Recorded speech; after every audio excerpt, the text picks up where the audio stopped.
मीरपुर नाम के शहर में तेजस अपनी पत्नी नीरू के साथ रहता था। पति पत्नी दोनों ही नौकरी करते थे। एक दिन तेजस गांव अपनी माँ के पास फोन करता है। हेलो, प्रणाम माँ। जीते रहो माँ, तुम दादी बनने वाली हो हैं? अरे वाह, ठीक है बेटा, मैं कल ही आती हूँ। जब माँ जी शहर पहुंची तो बेटे बहू ने बहुत अच्छे से स्वागत किया। लीजिए माँ जी, चाय। अरे गर्मा गर्म पकोड़े ले आओ माँ के लिए। नीरू रसोई में गई और 2 मिनट में ही पकोड़े ले आई। जी ये लीजिए। बहू जादू से बनाए हैं क्या? अभी तो रसोई में गई थी। यम्मी। माँ जी, शीला रसोई में पकोड़े तल रही है, मैं बस लेकर आई। हे भगवान, मेरा धर्म भ्रष्ट कर दिया तूने। अब तो गंगा जल से शुद्धिकरण करना होगा।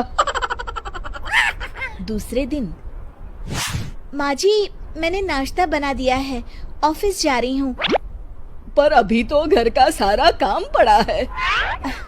शीला आती ही होगी, झाड़ू पोछा बर्तन कपड़े वो सब कर लेगी। हमारे जमाने में घर का सारा काम हम ही करते थे।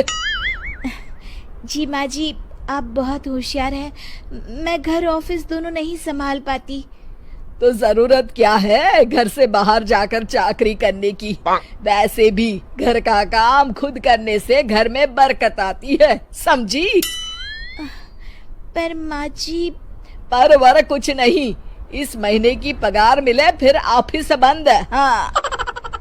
रात को नीरू तेजस से कहती है, सुनिए जी, माँ जी बोल रही थी कि मैं नौकरी छोड़ दूं। वैसे ठीक ही तो है, अभी तुम्हें आराम की जरूरत है। फिर भी आराम कहाँ, शीला को छुड़ाने के लिए बोल रही थी। तो अब 24 घंटे में इतना काम तो कर ही सकती हो। पर जॉब पसंद है मुझे, घर पर मन नहीं लगेगा। अगले दिन जब दोनों ऑफिस के लिए निकल रहे थे, मेरी तो कोई कीमत ही नहीं है इस घर में। माँ जी, आजकल महंगाई बहुत है, रहन सहन भी बदल गया है, दोनों नौकरी करते हैं तभी ठीक रहता है। अच्छा, तू कहना क्या चाहती है? मेरा बेटा तुझे बिठा के खिला नहीं सकता? तू ही इस घर का खर्च चला रही है, हैं? नहीं माँ जी, मेरा वो मतलब नहीं था। मतलब खूब समझती हूँ, ये बाल धूप में सफेद नहीं किए मैंने। हाँ। अब तो ये रोज का काम हो गया था। तेजस भी रोज की झिकझिक से परेशान हो गया था। एक दिन उसने कहा, नीरू, वैसे भी तुम्हें मैटरनिटी लीव मिलने वाली है, तो अभी से ही छुट्टी ले लो। पर क्या, मेरी सैलरी अच्छी खासी है। आखिर नीरू ने रिजाइन कर दिया।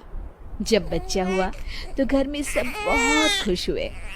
कुछ दिनों बाद तेजस फाइल देख रहा था। क्या हुआ तेजस, कुछ परेशान लग रहे हो?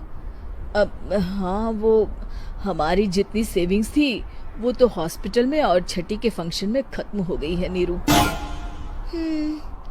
और अभी वैसे मंदी चल रही है तो मैं बोल रही थी कल मुन्ना को हेपेटाइटिस का टीका लगवाना है। नीरू, क्या पोस्टपोन नहीं कर सकते? नहीं जी, बिल्कुल नहीं। अब तेजस को समझ में आ रहा था कि उससे गलती हुई है। पैसों की कमी का असर घर के माहौल पर भी पड़ रहा था।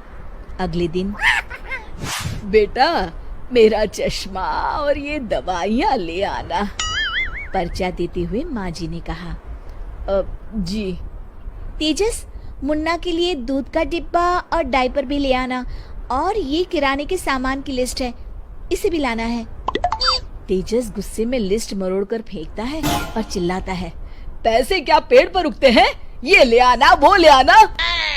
अरे पर ये जरूरत का सामान ही है। वो गुस्से में बिना कुछ कहे ऑफिस चला गया। अरे लंच तो ले जाइए।